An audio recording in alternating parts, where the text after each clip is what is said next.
Margaret Kuhlman of Soul Astrology.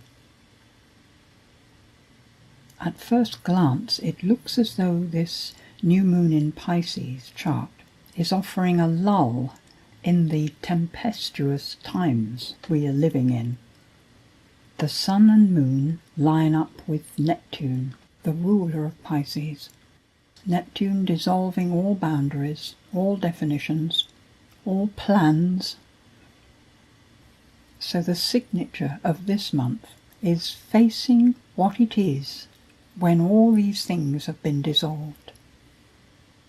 And we're not being asked to waft off into the astral planes or into spirit itself and leave the earth, because there are sextiles from this Sun, Moon, Neptune towards Saturn in Capricorn and towards Mars in Taurus, holding us into the earth. The very energy of earth being, in a way, what it is that we go through to reach this sense of oneness, of connection, everything with everything. Saturn offers us a steady quality, and yet the sea of humanity, the sea of emotions, is always turbulent. The difference that we experience is our relationship with it. So maybe this month is about finding that relationship, a relationship that works, enabling us to fulfill the needs of life in earth, and at the same time find that steady place within ourselves as all of life flows around us. Normally when I think of Pisces, I think of flow and movement and being at sea with oneself, at sea with life, as it were. That is to say, not knowing quite where one is, being confused and all of these things. Although, of course, the spirit is the end point, one might say, of the explorations in Pisces, because everything is spirit, really. The only thing we know that we might say this concept has no boundaries. But this month what I'm feeling, looking at the chart and feeling the energy of the moment, is that there is a still point, the still point within ourselves. That is not a point in time and place, although we locate it in our experience of ourselves, which has to include the body. It is in fact a perfect symbol, in a way, of meditation inwards, going in and in and in through the heart to find that place where all the things that are changing melt away, and only what's true and forever exists. The heart expands out and becomes all that there is. And yet here we sit in the body, firmly anchored in the chair and feet on the ground, able to bring some of this beauty with us. In this chart we can see that Mercury has reached the very end of Pisces and actually turns round on this day and starts to go back towards the Sun. It continues to retrograde until the 28th of March. So it isn't just the heart and the instinct that's caught up in this Pisces experience, it's the mind too. And maybe this is the beauty of this month. The offer is that we become conscious of all of this. It's like going into the unknown, the mist, fully awake, fully responsive to anything that we discover. But of course, in the sea of human emotion, there are all the heavy emotions as well as the light ones. And because there is so much of the heavy emotion in human experience over the earth, we are very likely to feel the pull downwards, slowing down into astral levels which are not useful to us and certainly not comfortable. And yet, the power of focus is such that whatever we actually focus on is what we experience. It sort of manifests. So the call is to focus on the light emotions, to focus on the light, to look for beauty, even among things where you wouldn't expect to see it, and to see what is beautiful there. Because of course the beauty of spirit is everywhere. It's for us to find it, to see it, to acknowledge it consciously.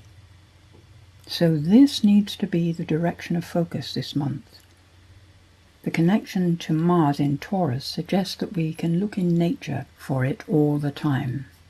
And notice when we flinch away from something because we find it frightening or ugly, which is just our judgment of it, in fact.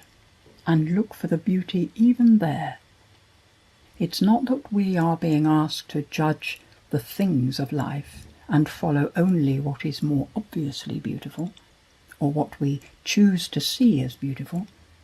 It's the negative emotions, the heavy emotions, that we need to be aware of, but not follow. Mercury didn't quite reach Chiron in Aries before turning to retrograde, and it's still retrograde in the full moon chart. But here we see that it's retrograding onto Neptune, and we are likely to have this conscious connection with the allness of everything, the oneness, through the whole of the latter part of March and into April, because Mercury goes across the Neptune, turns and comes forward again over it during that period. And meanwhile the Sun is reaching Chiron, because on the equinox day, the 21st of March, as the Sun moves into Aries, the Moon happens to be moving into Libra, so that it is a full moon. The Sun, the heart of us, locating ourselves around that sense of need for self-assertion, for self-expression, feeling those places where we haven't expressed our truth.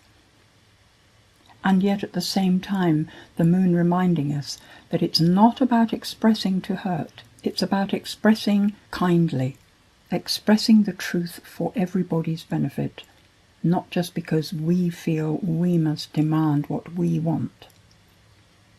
There are likely to be times in that tussle when what we want to say is actually so personal to us that it isn't actually about the other people, and the quincunx to Uranus is giving us a way out, a suggestion that sometimes we need to walk away from a situation that seems like a tussle, to actually stop trying to be the right one, trying to have the last word in it, trying to control things, to make them suitable for ourselves, for our egos, to let it go. In that letting go, as Uranus trines Jupiter in Sagittarius still, and the Jupiter is connecting beautifully with Venus, who is about relationships, then in that free time that we give ourselves, we actually come to realize what's required. We can make the inner adjustments when we're by ourselves, and then come back and introduce a lighter way of seeing things. Actually coming back to say, I'm sorry, I perhaps overstepped the mark there, or maybe I'm not entirely right. I see that there is something in what you said as well. So the adjustments can be made afterwards if we give ourselves time. And all the while we have that lovely connection with Neptune, Neptune to Saturn, seeing through the way things have seemed to be, to the truth within them. Partly the emotions we may have to navigate are disappointment that things are not the way we wanted them to be, or that our plans are actually not achievable. But with the consciousness of the still point inside, and keep coming back to that inner centre of ourselves, the disappointment can flow through like all the other emotions, and leave this inward space clear to be aware of the beauty, which is such a joyful thing when you get into the moment. Pluto is so close now to the South Node, the feeling there that the foundations are ready. The word that comes to mind is erupt, to erupt. but it doesn't have to be that strong. And we still have another year before Saturn joins in with the Pluto to manifest what's rising up. But this is perhaps why the sense of turbulence, the importance, the life or death feeling about important issues is so strong at the moment. And the North Node, which it's leading towards, is in Cancer, about nurturing, learning how to take care of the human family, to take care of our own community, to take care of our own selves. It's not the entire world that we can change with our attitude. It's just us, our own self, and consequently our world, and then our take on the whole world. So let's enjoy the flow and let Spirit as close into your everyday life as you are able. Thank you. Hold your space. The world that surrounds you is your world, emanating from your mind, emotions and feelings. Withdraw your identity from what seems to be out there and recreate your inner space, finding first the light in the center and radiating out from there into your world. Your understanding of what you see will change, and your relationship with the light will overtake all others until light is all you will see, and the world will be safe in your hands. Love it all.